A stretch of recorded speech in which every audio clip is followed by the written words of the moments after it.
Well, the intelligence community has officially informed Congress of what they can tell their constituents. We're going to find out in just a minute.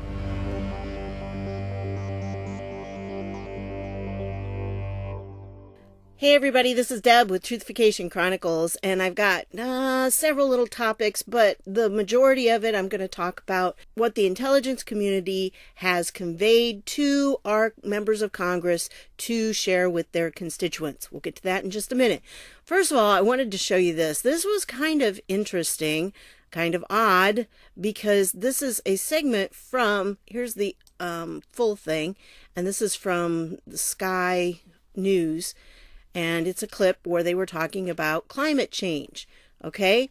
And I will put the link to the full clip if you want to watch that. But I'm just going to show you this right here because I want you to keep an eye on this folder this guy has. You see this red folder? Yeah, keep an eye on it. Chancellor, will the budget still be going ahead? It's a critical year for tackling climate change, and the government is committed to reaching net zero by 2050. But how much will coronavirus impact what many believe would be a great magic trick, huh? Yeah, it magically changes from red to green. Now, I'm really assuming that this was altered. Why? Was it a subliminal message about the green, the whole green agenda?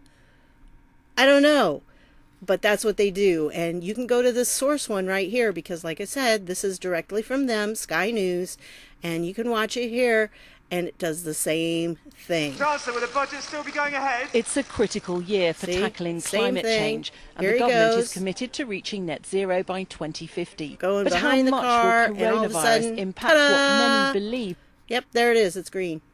So, I don't know. It's just very odd. Why would someone bother to change that color? In editing. Why? It's like fairly easy to do, but why would you bother? I don't know. Anyway, I'll leave the links down below. You can ponder it as however you wish. But anyway, I wanted to show you this. If any of you are familiar with Steven Crowder, you will know that there has been a little issue between him and this guy.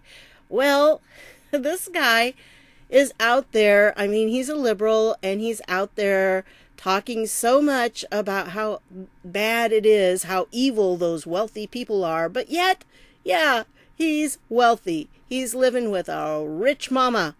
It says down here, oops, sorry. Down here that he has, his mother was one of the first employees at Ultimate Software, and they have a very close relationship.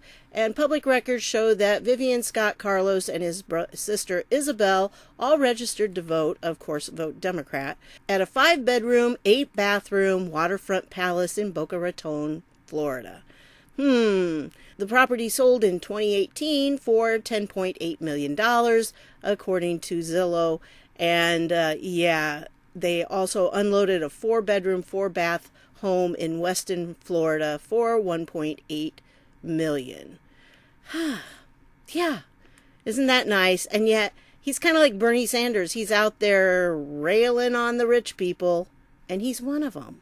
I mean, this is how he's living, but yet, it seems that the majority of the people who are really clamoring for socialism are people who are rich.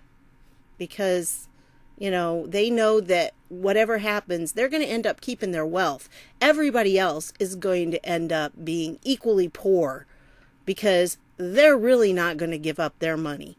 And it's like, if you really want to be a socialist, that's fine. You first. Give away your money first, then we'll talk. Okay, now this site, I'm not going to link to the site down below with all the other links like I usually do in the description, because if I put this URL in, I know that YouTube's going to flag it. So I'm just going to put it in here, and you'll have to remember it to type it in, and you can go to this particular thing, and you can see this keeps current, and you'll see here that it's an hourly analytic, and it keeps track of the responses to President Trump's tweets. So, yeah, the red is negative tweets. Look at that. And then the green are positive tweets. And yeah, processing errors. There are virtually no processing errors, but yeah, that's it. And these are the total tweets. So I wanted to share that with you. I thought it was a really interesting little page for you. And here are some of the bad words that are looked for. And it tells you all the stats. And then it gives you, the specific responses down here, some of them. And you can see, and it tells the green ones they are supposedly positive, but notice it's the word cares, and then here they say he only cares about himself. So really it's a negative, even though it came off as positive in that chart. So, I mean, they're just nasty to Trump. It's horrible. When you read the responses to his stuff, it's just terrible. It's terrible. So anyway, for those of you who aren't on Twitter, you may not see this, but these are the kinds of things people say to him in his feed. So, yeah, it's really awful. Anyway, so I thought I would leave that for you. Again, I'm not going to link to it just because I know that that's not going to be a very popular title.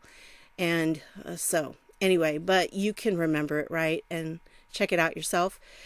Okay, on this one, I'm going to put the link to this particular notable because it has 3 links down at the bottom that I'm going to show you, but I figured I'd just link to this page and then you can get the links off of this. So this is from the intelligence community, and that's the IC when you see that, intelligence community. And they have very directly said the IC has not concluded that the Kremlin is directly aiding any candidate's re-election or any other candidate's election, nor have we concluded that the Russians will definitely choose to try to do so in 2020. So, and then this part right here, this is not a Russia-only problem. China, Iran, other countries like North Korea and Cuba, and non-state actors all have the opportunity, means, and potential motive to interfere in the 2020 elections as a way to achieve their goals. So they're pretty much saying what Trump has been saying all along, that it's not just Russia that does this. There are many other forces that are trying to meddle in our elections, but they are taking steps. And here's one of the articles. This is from the Washington Examiner. Not a Russia-only problem, which is what I just read you. Intelligence community disputes media's 2020 interference reports, because you know how they came out, and it's like, oh, they're after Trump. They want Trump and Bernie. Oh, yeah, they want... No, that's not true. And so national security officials told lawmakers on Tuesday the intelligence community has not concluded Russia is backing any particular 2020 candidate, while warning about meddling from multiple countries.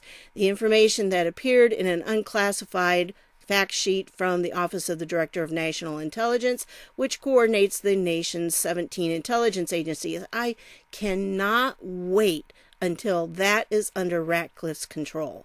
Oh, I really hope it's going to open some floodgates when he's in there, and he'll say, yeah, we got to declassify this stuff. We've got to get these documents out there. People need to see them.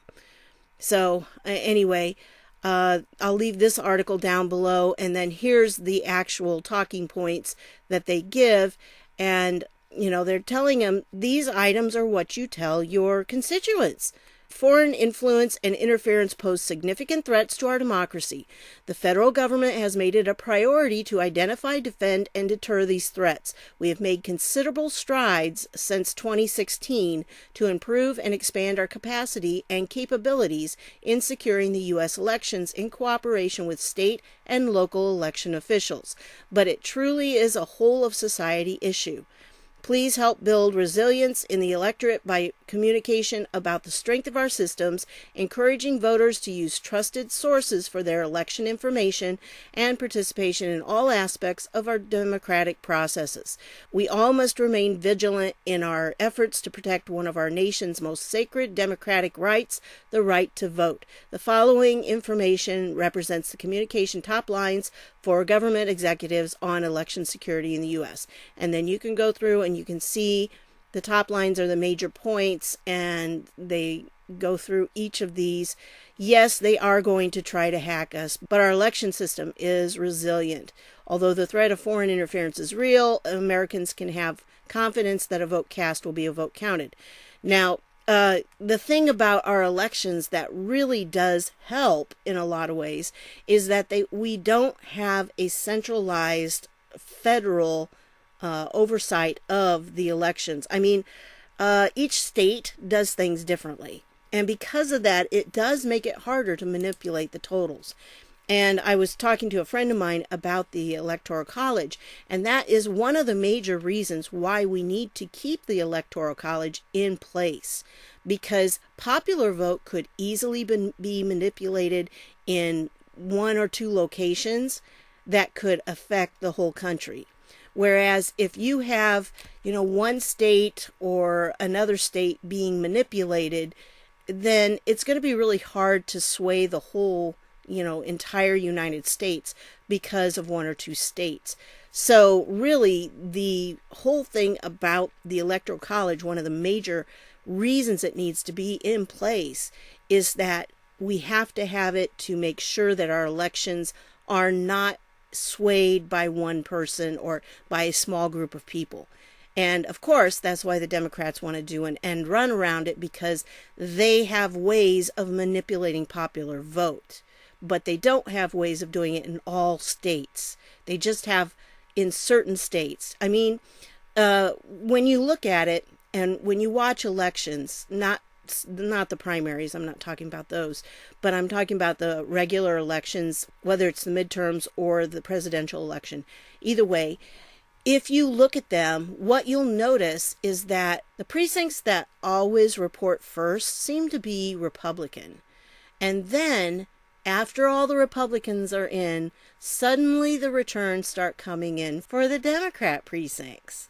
Yeah, that's so they can manipulate the totals, because, how would you know if it was 50% of Detroit that voted for Democrats or if it was 80% of Detroit?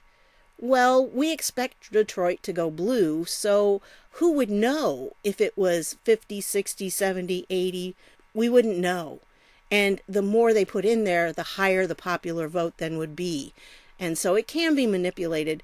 And again, I'm kind of working on that. I still got to go through a lot of material from that one guy's post in Facebook and try to sort through it, because he hasn't given me any sources, so I'm going to have to find the sources myself. It's going to take a little while. But according to him, what he's saying is that there was a study done and that they are figuring out how the machines can be manipulated and how they can stop that from happening. So that's according to that particular person. He seems to have, I can't remember what his bio was, but he did have some qualifications in regards to computers and things. So I'll get back more on that later. But anyway, I'll leave this so you can read it. It is kind of interesting to see, and they are working on it. And frankly, I'm less worried about foreign interference. I'm more worried about domestic interference. Here is a handout that they gave. I'm pretty sure this U here means unclassified. And so this is an unclassified document. And so anyway, you can go through, you can read this. And the election security is led by DHS and FBI and the Office of the Director of National Intelligence, which is what Ratcliffe is going to be up for. He's not there yet, and he won't be for a while, I'm sure, because he's got to go through the process. But, he's going to be up for that. And so that's also part of it. And so I'm pretty sure they're going to be monitoring it very closely. And I think that there were a lot of things that they picked up, during the last election, the midterm. I think they were gathering a lot of information for that so they could see for themselves what the process was that was being used to affect the election. And that way now they can counteract it, because, you don't just come up with it overnight trying to figure it out. But anyway, so I'll leave these documents down below, the links to them, and you can get that. I wanted to show you this one. Facts are now officially racist. Well done, CNN. This is Don Jr. here. And this one, okay, I know some of you were not happy with me listening to Chuck Schumer. This one's shorter. It's only 42 seconds. But you got to listen to this, folks. At one point during this address, the president referred to the coronavirus as a, quote, foreign virus. That I think was interesting because as I was talking to sources earlier this evening, one of the points that the president wanted to make tonight, wanted to get across to Americans, is that this virus did not start here, but that they're dealing with it. Now, why? Okay, Jim, this is the thing. It didn't start here in this country. Things that are from outside of this country, they are foreign. Okay? That's the definition of the word foreign, Jim. The president would go as far as to describe it as a foreign virus. That is something we'll also be asking questions about. But it should be pointed out that Stephen Miller, who is an immigration hardliner who advises the president, is one of his top domestic policy advisors and speechwriters, was a driving force in writing this speech. And I think it's going to it's going to come across to a lot of Americans as smacking of xenophobia. Okay, it's foreign because it came from outside the United States. Being foreign is not a swear word. It's not bad, okay? But you know what? As a language teacher, I had to change from being a foreign language teacher to a world language teacher. Of course, I always kept saying foreign language, but hey, the liberals didn't like that. But yeah, they changed the name of my profession. I taught French and Spanish. Those are languages that are not typically spoken here in the United States, so they are foreign languages because they come from outside the country. Why is it they have to do stuff like, well, it's Jim Acosta. What do you expect? Jim's kind of an idiot. So anyway, and it smacks of xenophobia. Oh, gosh. You know, the thing that made us safer than the rest of the world with this whole illness that shall not be spoken was the whole thing of stopping travel from China. As long as it was stopped, then we weren't getting it like the other countries, and we haven't. If you look at the numbers, they are extremely small. I mean, serious, folks. More than 300 people died last week of the flu in the United States. And how many people died from this? We have had virtually none. When you take it in comparison to how many people live in the United States, even the global numbers, when you look at them, compare them to 7.5 billion people. It's not very many. It really isn't. And if you look at other causes of death are much higher. And so, you know, it's really being blown out of proportion.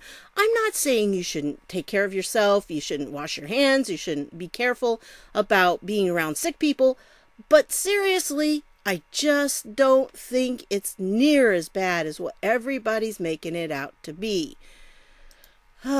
So anyway, because of the illness that shall not be spoken, this is a possibility. So, hey, we might have a little longer to file our taxes, right? I'm not counting on that, so I still have to do mine. And I wanted to point this out to you, too. This is the Robert T. Stafford Disaster Relief and Emergency Assistance Act as amended and related authorities as of June 2019. I figure probably June 2019 means that that's the most current, and that's what we're working under right now. But here's the document itself. What this does is it lays down things for these particular problems, and in this case, you know, disaster preparedness and mitigation assistance. These are some things that the president is allowed to do. And the president is authorized to establish a program of disaster preparedness that utilizes services of all appropriate agencies and includes preparation of disaster preparedness plans for mitigation, warning, emergency operations, rehabilitation and recovery, training and exercises, post-disaster critiques and evaluations, annual review of programs, coordination of federal, state, and local preparedness programs, application of science and technology, and research. And then if you go down, here's more. Technical assistance for the development of plans and programs. The president shall provide technical assistance to the states. Here, grants to states for development of plans and programs. And, you know, grants for improvement, maintenance, and updating of state plans. So if you go through this, it's 192 pages long. But if you go through this, these are some of the things that President Trump can do without going through Congress. At least this part of it. So this is more of an overall plan. He did not implement this. This has been around for a while. So they can't look at him and say, oh, you put that in place just to be able to do this. No, he didn't. I mean, it is giving him the authority to do things. And the one thing you need to remember about President Trump and his administration, they're being extremely meticulous about what they're doing. They're making sure everything is done by the law. They're being extremely careful to do everything exactly according to the law.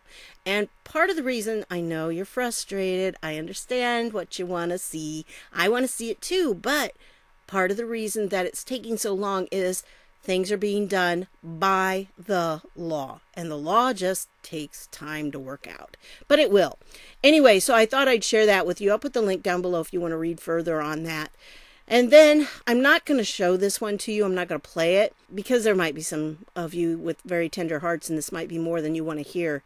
But this guy right here, he was convicted of this, and this female judge sentences him, but she takes him to task.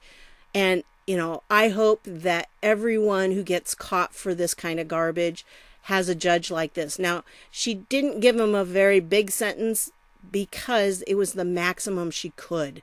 I think it was 11 years on each count, and it was 2 different counts.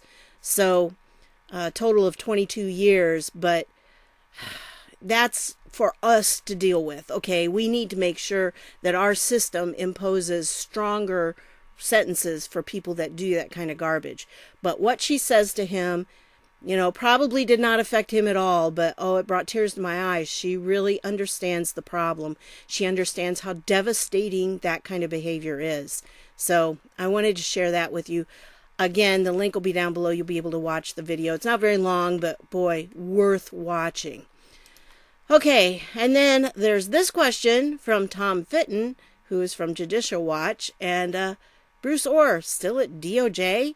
And I saw this and I said, well, it says June 14th of 2019. Well, that's when he was pointing out that Bruce Orr got a $28K bonus in the middle of this Russiagate spying. Yeah, it's sad. That's our money. That is our money, folks. Oh, so then I looked down here and I saw it said March 11th. Okay, so that's when he put this tweet out and says, Bruce Orr still at DOJ. Is the guy really still there? I mean, granted, he may be a cooperating witness, but still, really, I think it's time for him to be gone. Okay, and then there's this last one that I wanted to show you. Judicial Watch now going after Huma Abedin's text with Hillary.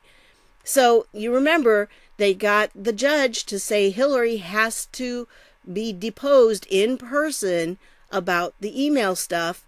Well, they also got, let's see, who was it? Cheryl Mills, and I think there were 2 others that I'm not sure they named, but they also have those 3 that are going to be deposed too.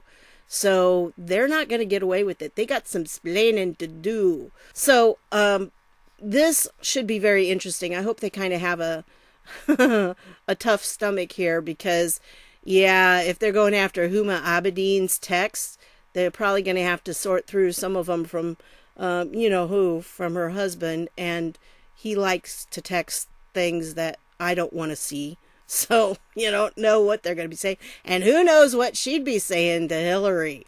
I don't know. There could be some pretty racy stuff there too. But whatever the case is, I hope they get them. It should be very interesting. And again, some of this may make a difference when Ratcliffe is in there. I'm not sure what has to go through him in the case of something like this, or if that goes through the State Department, or maybe it has to go through him and this. I don't know, because as the DNI, he really does have a lot of power to kind of coordinate everything. So I'm not sure how much of that he would be involved in, but I'd like to see it released. So maybe it's time. I don't know. So lots of stuff going on, and I would like to do just one video and focus on one dig, but there's so much going on that I think you need to be aware of, and that's why I give you all these different ones. So When I do the one about the election thing, the voting machines, I'll probably do that as a single because it's going to take a little bit to get it all put together, and there's several articles I have to wade through. But if what the guy says is true, it could be pretty huge, and be something that's an extremely positive step to keeping our elections safe. Okay? So anyway, that's what I've got for you on this one. I want to thank you for stopping by, and I'll see y'all later.